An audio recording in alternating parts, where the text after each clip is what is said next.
ఆంధ్రప్రదేశ్లో మళ్లీ ఆరోగ్యశ్రీ సేవలు ఆగిపోయాయి.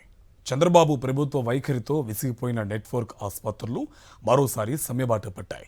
బకాయిలు చెల్లించమని ఎన్నిసార్లు ప్రాధాయపడ్డా ప్రభుత్వం పట్టించుకోకపోవడంతో సోమవారం నుంచి ఆరోగ్యశ్రీ కింద ఉచిత అవుట్ పేషెంట్ సేవలను నిలిపివేశాయి.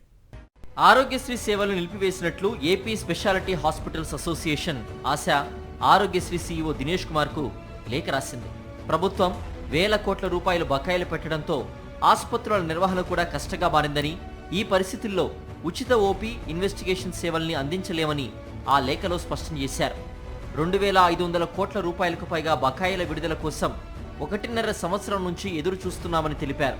తీవ్రమైన ఆర్థిక సంక్షోభంలో ఉన్నప్పటికీ నిధులు విడుదలవుతాయనే ఆశతో సేవలు నెట్టుకొచ్చామని పేర్కొన్నారు. ప్రభుత్వానికి వివిధ స్థాయిల్లో విజ్ఞప్తులు చేసినా ఎటువంటి ప్రయోజనం లేకుండా పోయిందని తెలిపారు. గత్యంతరం లేని పరిస్థితుల్లో సోమవారం నుంచే ప్రైవేట్ నెట్వర్క్ ఆసుపత్రుల్లో ఉచిత ఓపీ సేవల్ని ఆపేసినట్లు తెలిపారు. కూటమి ప్రభుత్వం బకాయిలు చెల్లించకపోవడంతో నెట్వర్క్ ఆసుపత్రులు పదే పదే సమ్మెబాట పడుతున్నాయి.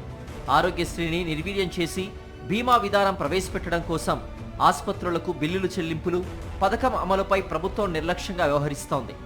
దీంతో గత ఏడాదిలో ఒక్కసారి, ఈ ఏడాదిలో ఇప్పటికే 2 సార్లు ఆసుపత్రులు సమ్మెలోకి వెళ్లాయి.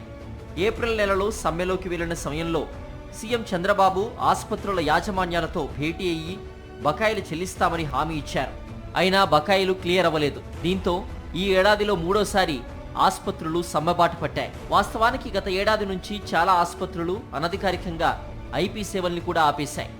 పేద మధ్యతరగతి ప్రజలు ఆరోగ్యశ్రీ కింద ఉచిత చికిత్సల కోసం వెళ్తే ప్రభుత్వం బిల్లులు చెల్లించడం లేదని, దీంతో ఉచిత సేవలు అందించబోమని చెప్పేస్తున్నాయి.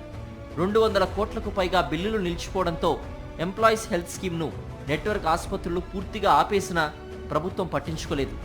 ఈ క్రమంలో అనారోగ్యం బారిన పడిన రాష్ట్ర ప్రభుత్వ ఉద్యోగులు, పెన్షనర్లు, వారి కుటుంబ సభ్యులు తీవ్ర అవస్థలు పడుతున్నారు.